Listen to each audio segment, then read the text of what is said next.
I'm Chloe Mynek. I run my own social design studio.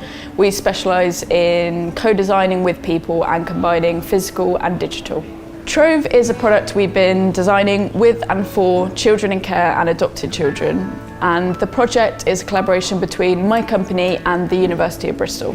Trove is an interactive bag that allows the child to be in control of their own life story. It uses digital technologies to bring treasured objects to life through the child's own voice. Inside, it's got a visual interface. You can record a story by using the interface and a set of headphones, and you do that by putting a small little sticker on the object and then putting it on the X to play back the story. The software also keeps an archive of all the different times you've recorded a story about a particular object.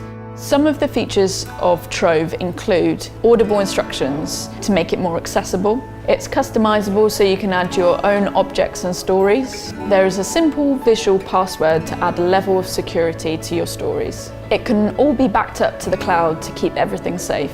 And it's slim so you can fit it under your bed. We have learned that for children who are separated from their families of birth, actually forming an identity depends on what you know about your past, where you came from, your current experiences, and of course your hopes for the future.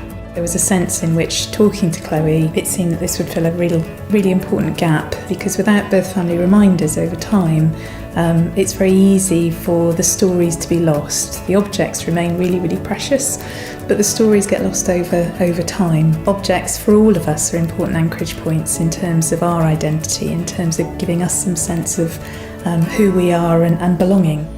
Trove, I think, is an amazing project. Obviously I've been involved in it since the original prototype quite a few years ago. But I think it's about the importance of life story work, but also the importance of having memories as a child and bringing them into adulthood, and how that can affect your identity as you're growing up, and the importance of kind of being able to have ownership over those memories through things like the Trove box. We see Trove being used alongside life story work, but the important difference is the fact that with Trove, the child is in control, so they get to decide what's recorded, what objects are used. It's not someone telling them what their life story is. So we've seen Trove being used with children as young as 4, and we hope that it's something that can grow with them throughout their childhood into teenage years. The project has had a multidisciplinary team behind its creation.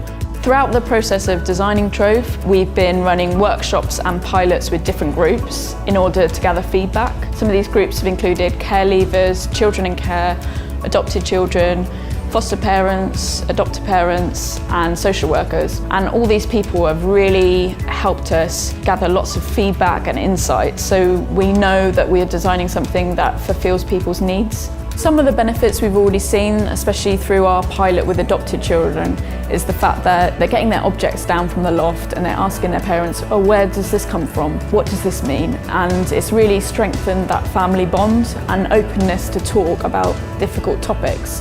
Often it's easier to talk about something if you have an object there. And what we've seen is some of the adopters being really happy that they have something to focus on, and they can kind of start bonding and chatting about different objects and the child's life story.